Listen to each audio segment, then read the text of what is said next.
بالله السميع العليم من الشيطان اللعين الرجيم بسم الله الرحمن الرحيم وبه نستعين لا حول ولا قوة إلا بالله العلي العظيم والحمد لله رب العالمين والصلاة والسلام على أشرف الأنبياء والمرسلين بالقاسم المصطفى محمد اللهم صل على محمد وآل محمد والصلاة والسلام والتحية والإكرام على أهل بيته الطيبين الطاهرين المعصومين المظلومين ولعنة الله على أعدائهم أجمعين من الأولين والآخرين إلى قيام يوم الدين أما بعد صلوات محمد وآل محمد اللهم صل على محمد وآل محمد مؤمنين and brothers and sisters in Islam, Assalamu alaikum wa rahmatullahi wa barakatuh. السلام عليكم. Last night we talked about the different levels, the different categories of people who fast, specifically in the month of Ramadan. We talked about how there's one level of a group of individuals, and they fast, the shar'i, fiqhi, legal fast, right? They don't break their fast, but maybe they're involved in other haram, they don't really work on themselves, but at least they are fasting in the month of Ramadan. Outside of Ramadan, maybe they're not practicing, they don't really increase their practicing in Ramadan, but at least they are fasting, which is a good thing. We said the other group is more involved now, beyond the fast. They're increasing their ibadat, they're reciting more Quran, they're trying to work on their akhlaq, right? They're trying to do something else besides just the physical fast. This group is better, but we said that there's still some shortfalls too. And that third and final group is trying to stop all those other issues. And that third and final group is a group that's trying to fast from their nafs, from their ego, right? Trying to keep away the ego from everything in their lives. So we wanted to continue on that topic and talk a bit more about Salawat on Rasulullah. اللهم صل على محمد وآل محمد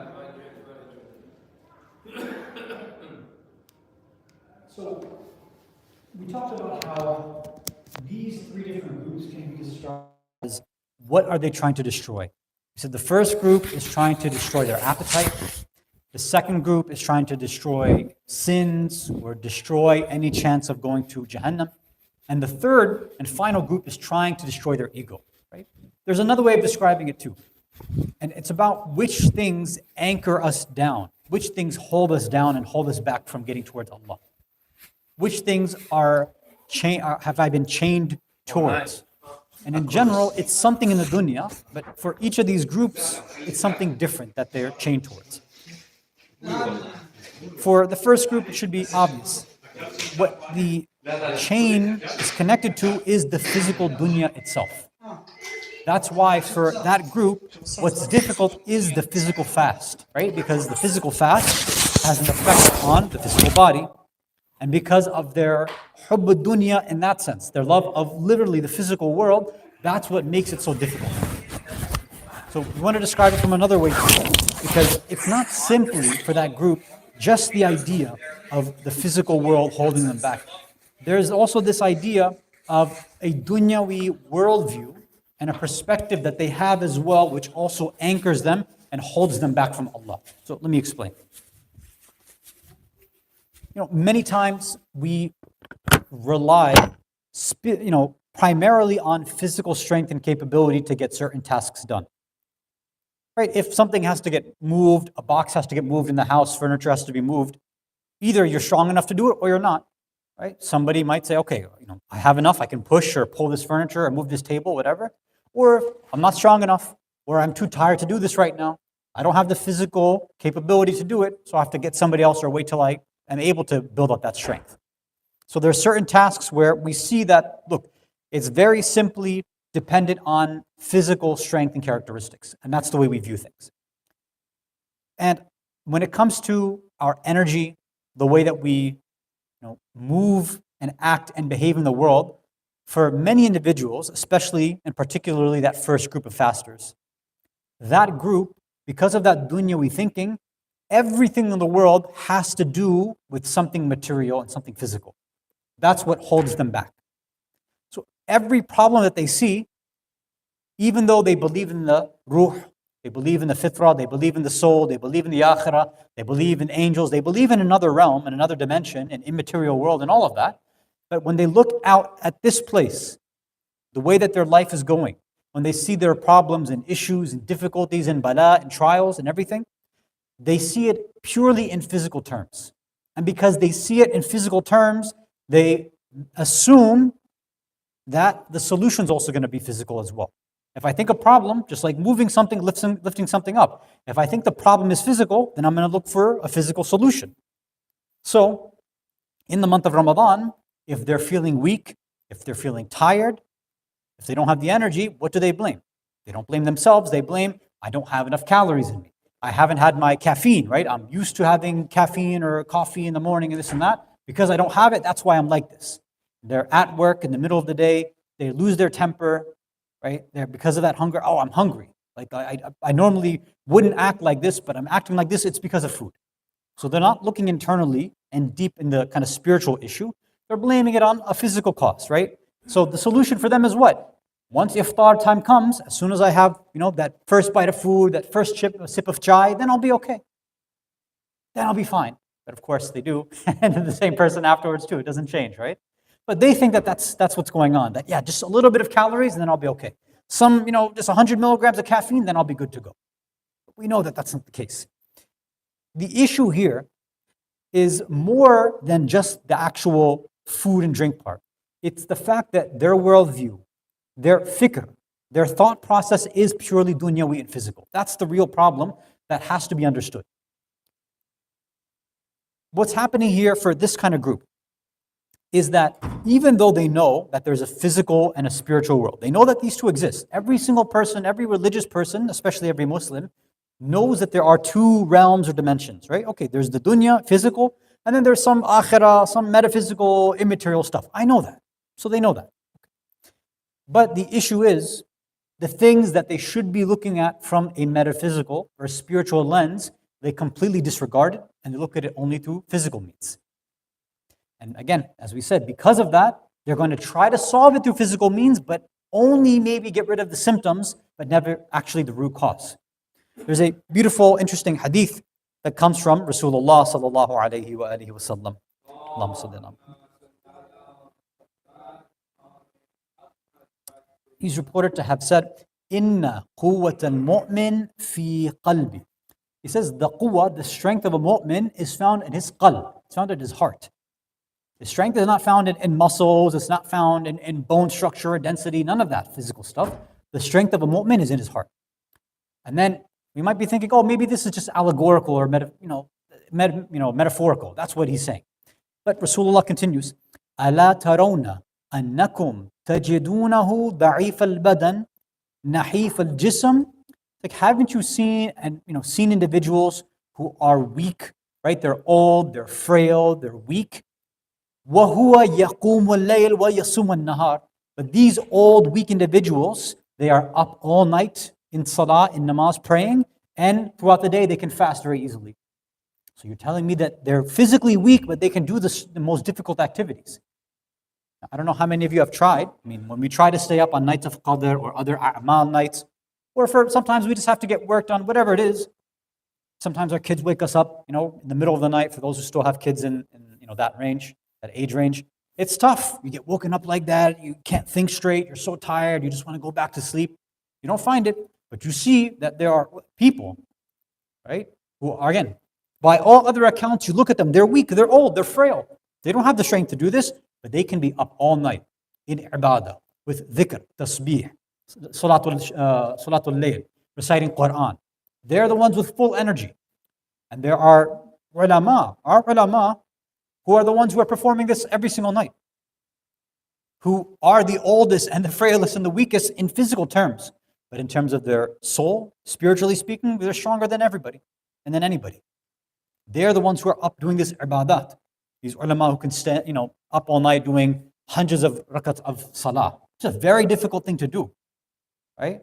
Sometimes, even when we see, for our brothers, Ahlul Sunnah, brothers and sisters in Ahlul Sunnah, when they're reciting Taraweeh, you see how difficult of something like that is.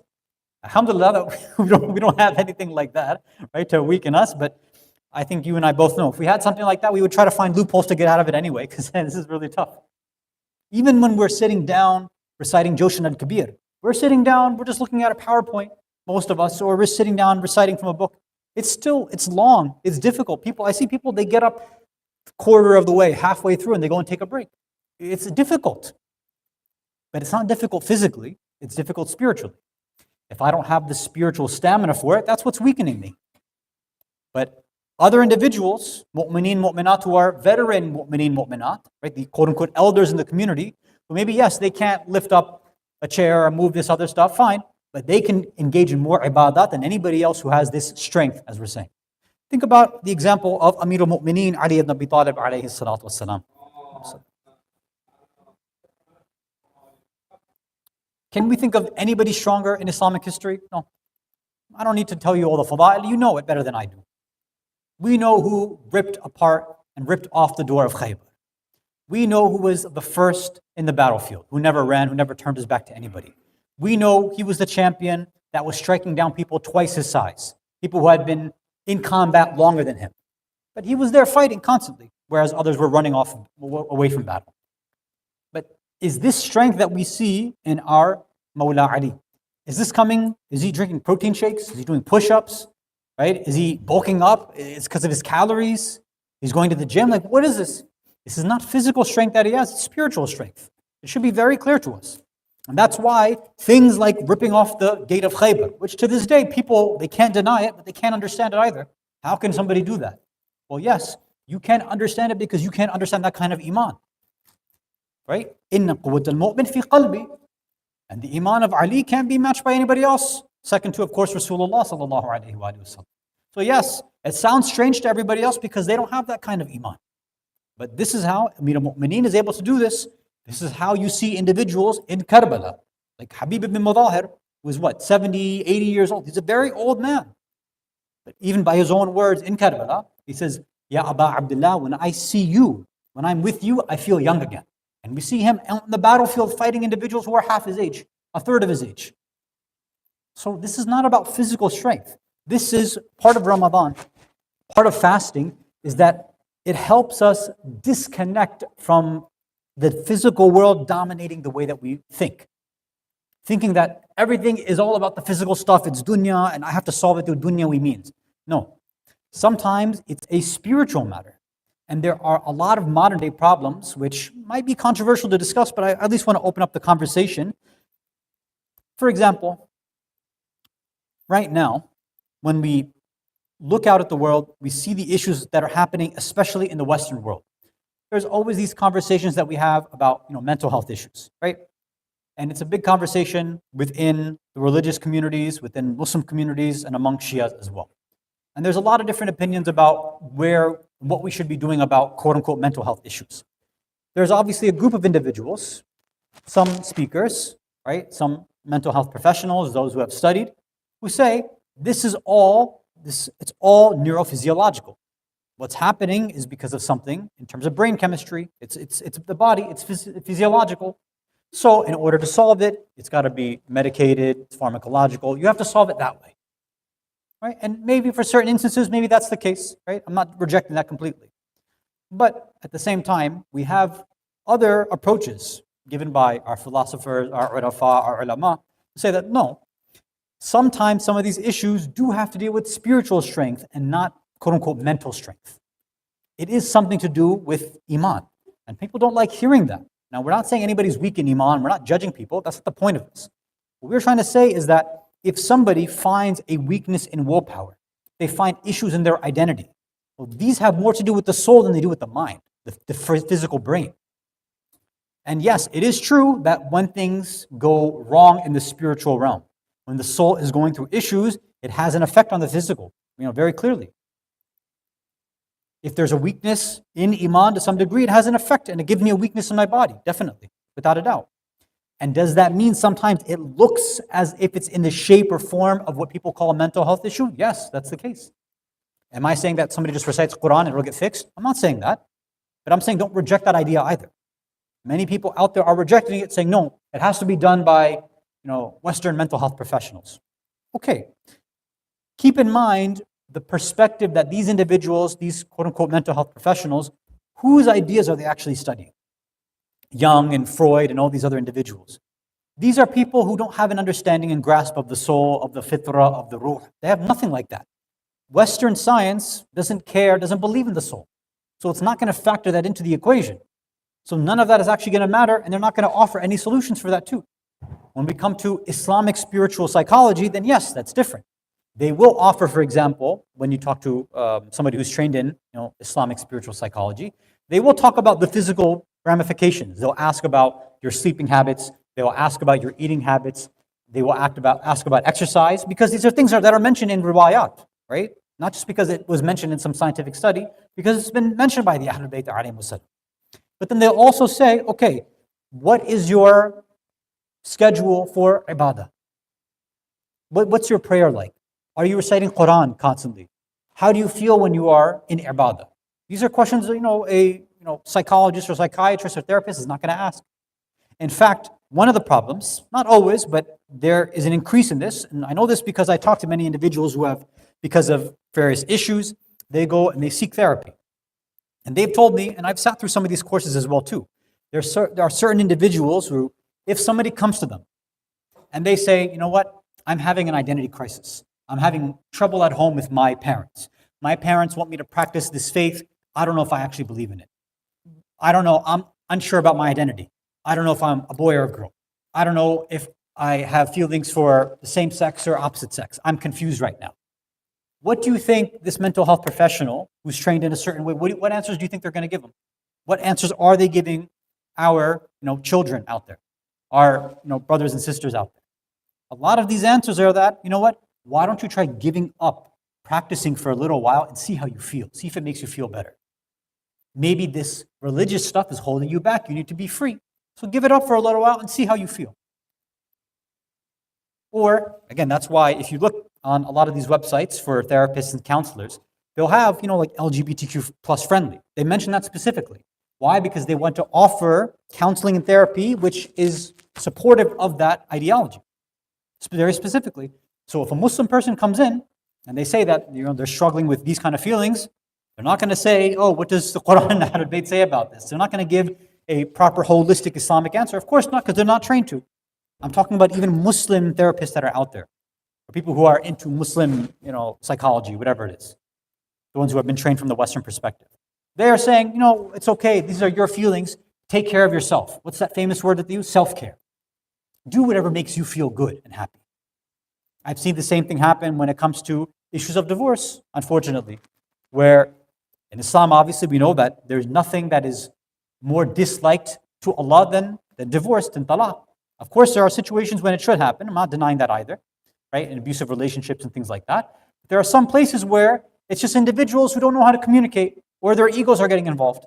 And with proper discussion and treatment, it can be fixed. It's happened. But the wrong spouse, the wrong individual goes to a therapist or a mediator, and they say, this person is not letting you live your fullest life. You need to get out of that relationship. It's toxic. Go take care of yourself. Oh, but what about the kids? Who cares about the kids? What about your own life? Right? There's no concept of being family-oriented within Western psychology. It doesn't exist. In Islam and other philosophies, it is there, but not within these Western philosophies. Why? It's because their perspective is based on, okay, here's some statistics, here's some observational data, or the current prevailing ideologies. That's what it is. It's not about what's good for the soul because they don't believe in it in the first place. And this same ideology is prevalent in a lot of other different sciences too. All right, let me give some examples if you can recite. As-salawat ala Muhammad wa ala Muhammad.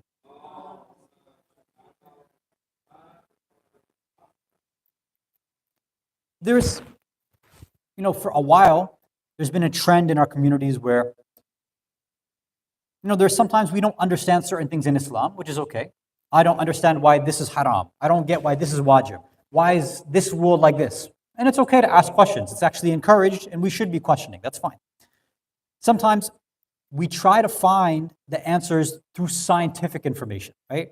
What does science say about it? What does science tell me? So people will say, okay, let's see if there's a scientific study. Well, why is pork haram? Okay, well, I can find a bunch of scientific studies which talk about the effects of pork. And then somebody might say, okay, I get it, that's the reason why it's haram. Is that 100% right? No. Is it 100% wrong? No. The problem is the idea that's going in there. Because now what happens, as they are nowadays, in a lab, let's say they take pork, right? They take the cells, they extract something out of it and say, oh, that harmful stuff that the scientific studies said that this was harmful in pork, we extracted that. So now this is harm-free pork. Now what are we going to do? Sistani.org, I have a question, lab-generated pork, can I eat it or not? It's not harmful anymore. Or some people won't even bother asking the marja. They'll say, well, if the harm is not there, then I know the reason Allah made it haram, so I'll go ahead and eat it. I'll make my own fatwa. I've heard this for other things too about gambling. Gambling across the board is haram. But many, unfortunately, in communities, they say, well, I know that there are certain people, because of their personality types, their psychology, whatever it is, they get anxious, they have addictive personalities. Alhamdulillah, I don't have that, so I can get together with a group of friends, play some friendly poker, it's not a big deal. Right? Because they're specifically focused on the scientific studies and that aspect of it, the physical aspect. Not realizing that there is a whole list of metaphysical, spiritual issues for why these things are either wajib or haram, that maybe have been mentioned, maybe have not been mentioned. Think about also, from the other side, we have to understand and put science, quote unquote, in its rightful place, the physical sciences. They are useful, without a doubt, and to study them is a good thing. But we can't treat it as if it is religious, as if it's scripture, as if it's divine revelation. What happens sometimes is when we see a scientific study that supports something that we already believe, right, that kind of bias, the self-image or self-confirmation bias, we just kind of run with it. But the problem with science is that because they don't have any actual monopoly on the truth, there's no way that science doesn't give you 100% truth. Science is in the business of just saying, here's what we've experimented on, this is observational data, this is what we understand right now. It could change in 5 minutes, we don't know. That's why if you look, one day they'll say, having too many eggs is bad for you, right? You can't have too many eggs. Then you'll see another study that says, actually, eggs are the best things that you can eat. The next day you'll say, no, eggs are bad again. Next day, no, eggs are good again. Back and forth. For a while, they said fats are good for you. Then they said, no, fats are the cause of cholesterol and all these other issues. Now, the keto crew is saying, no, it's actually good for you. Back and forth. Caffeine and coffee, it's going to kill you. It'll give you heart failure. Now, then they're saying, no, it's good for you. No, it's bad for you. It's good for you. It's bad for you. There is no one approach to science. It doesn't work like that. The job of science is not to give you the absolute truth. That's not what it does. And even if we were to look at how things have changed, for a while, what were many scientific studies saying? What were scientists and doctors actually pushing? They were saying that a glass of wine a day is recommended. It's got antioxidants. It's good for your heart. That's what they were saying. I've had people who asked me about this. They said, how can Allah make that haram if this is actually good for you? I said, Ya Allah, I can't believe we've gone to that phase now. I said, isn't it clear how bad alcohol can be? Like, okay, but it's just a glass of wine, and the doctors are saying it's good. Like, you're not doing it because the doctors are telling you. You're not doing it because of the antioxidants. You just want to get drunk. I know what you want to do. No, come on. And it's funny because now recently what happened? They finally realized that, you know what? Maybe it's not the wine part that has the antioxidants, it's the actual grapes, right? You can just have the grapes. You don't actually have to have the wine. But, finally now they can put out the studies and say, no, it's actually not good to have any alcohol at all. That's the current prevailing literature on the subject, right? Some of them, again, because they really like alcohol, they may not say that. The whole point is that if we have this very tunnel vision, physical, empirical look to things, it's going to limit the way that we approach the world. What we hopefully can do as we fast is to realize, no, there is a spiritual component to everything, and that has primacy. That is what dominates everything else. If I can figure out the spiritual, the metaphysical, the higher realms, then let that dominate the lower realms, then that puts me in control of everything. It's not the other way around. Let me be in control of my nafs, my soul, and then the body will follow suit as well too. That's what Ramadan, that's what fasting is trying to get us to understand. Allah is saying, I'm trying to get the physical stuff out of you. This physical stuff is anchoring you and holding you back. Remove it from yourself and you'll see. You thought you needed all this food, all this drink, all these calories, all this caffeine. You thought you needed this to survive and to thrive and to work and play and do all this. Well, guess what? Every single year, we are proven wrong. Every single Ramadan, 29, 30 days, we are continuing on in our life. We wake up earlier than we do for the rest of the year. We go to work or we go to school. We take tests. We do what we have to do, physical activity. We parent. We do what we have to do. And is it difficult? Sure. But after the first few days, we get used to it. Right? Typically, most people are like, okay, it's not a big deal anymore. It's fine. Proving to us every single year what? That, no, it's not the physical stuff that gave us the strength. It was actually holding us back too. A lot of the times that physical stuff was holding us back. Having to take breaks, having to go eat, and spending extra money on this and that. It's actually it was a handicap for us, not something that was helpful to us. That's why you see certain individuals, if they actually learn from their fasting, after the month of Ramadan, they say, you know what? I'm going to try to keep this pattern and this habit up. Okay, maybe I won't fast the whole day, but okay, I can have a lighter breakfast now. I can have maybe one snack in the afternoon, even if I need it, maybe I don't. And then at night, a nice small light dinner, and I'll be okay too. Where we see, and we'll remind ourselves, inshallah, if we have the tawfiq to celebrate Eid together, remind us of this fact that that's one of the takeaways that we should have as well too, is whatever habits I was able to form in Ramadan, I pray to Allah that let me continue with that as I move on too. I connected with the Quran in this month, let me continue with that as well. I reduced my food, my calories, all my physical connection to the dunya. Let me remove that a little bit and let me continue on in this way. And you'll see how much easier life can become, how much different life can become. Inshallah, we'll talk a bit more about this in the next night, tomorrow night as well. One of the other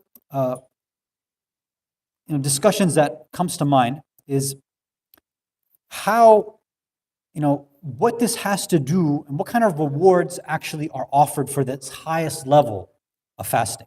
Right? The fasting that we mentioned for somebody who's there to destroy their ego. They're actually looking for fasting to give them that closeness, that qurb to Allah. So over here, there's this beautiful hadith Qudsi that I'll share. That of course, Rasulullah sallallahu alayhi wa alihi wa sallam